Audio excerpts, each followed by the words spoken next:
بسم اللہ الرحمن الرحیم۔ ہمیں اللہ تعالیٰ سے دعا مانگنی چاہیے۔ دعا کے بے شمار فائدے ہیں۔ اللہ تعالیٰ نے خود قرآن مجید میں بارہا فرمایا کہ مجھ سے دعا مانگو، اور اس پہ بے شمار حدیثیں بھی ہیں۔ ہم دعائیں نہیں مانگتے، لیکن دعا مانگنی چاہیے، اور دعا مانگنے کے ساتھ دو چیزیں یاد رکھنی چاہیے۔ ایک، اپنا لقمہ انسان کا حلال کا ہونا چاہیے، اور دوسرا، جب دعا مانگی جائے اس وقت خشوع و خضوع کے ساتھ، پوری توجہ کے ساتھ دعا مانگی جائے تو انشاءاللہ دعا ضرور قبول ہوتی ہے۔ اللہ تعالیٰ نے قرآن مجید کے اندر فرمایا اجیب دعوت الداعی اذا دعان، میں دعا مانگنے والوں کی دعا قبول کرتا ہوں جب وہ مجھے پکاریں۔ تو جب اللہ فرما رہا ہے کہ تم مانگو میں قبول کروں گا، ایک اور مقام پہ اللہ تعالیٰ نے فرمایا ادعونی استجب لکم، مجھ سے مانگو میں قبول فرماؤں گا۔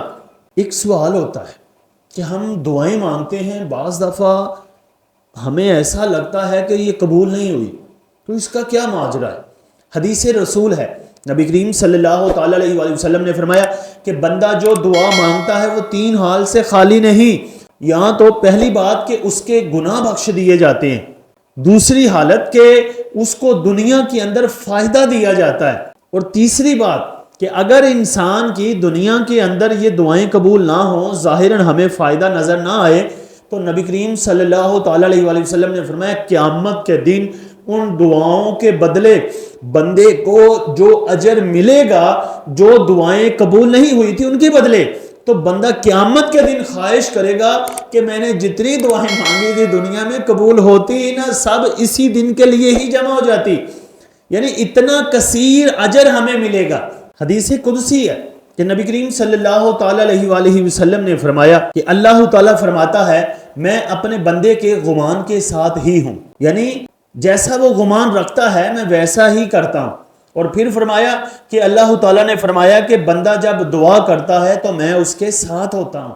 تو ہمیں اللہ سے زیادہ دعائیں مانگنی چاہیے۔ دوسری حدیث کے نبی کریم صلی اللہ تعالیٰ علیہ وآلہ وسلم نے فرمایا اللہ کے نزدیک دعا سے زیادہ بزرگ تر کوئی چیز نہیں ہے۔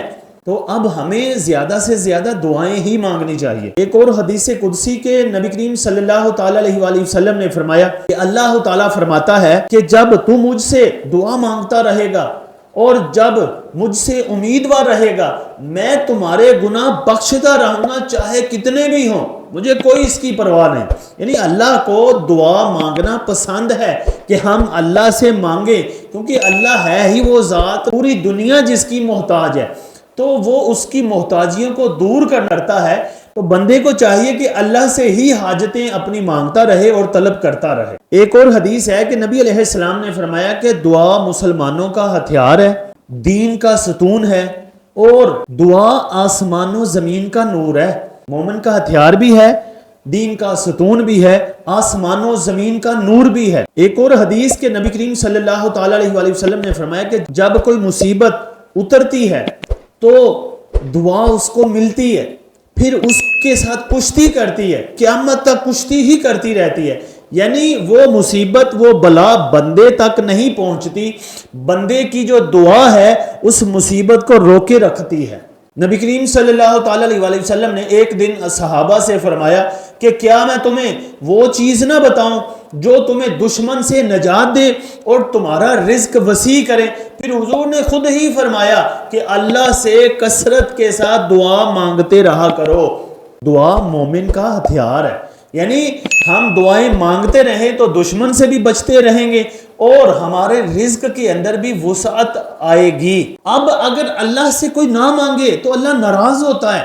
حدیث پاک کے اندر آتا ہے کہ اللہ تعالیٰ فرماتا ہے کہ جو بندہ مجھ سے دعا نہ مانگے، مجھ سے نہ مانگے، میں اس پر غضب فرماؤں گا، معاذ اللہ۔ تو ہمیں چاہیے کہ ہم اللہ سے مانگتے رہیں، ہمیں کوئی پریشانی آئے تو ہم اللہ سے مانگیں، ہمیں کوئی تکلیف ہے تو اللہ سے دعا کریں۔ جب ہم اللہ سے مانگیں گے تو پھر ہمیں کسی جگہ شرمندگی نہیں ہوگی۔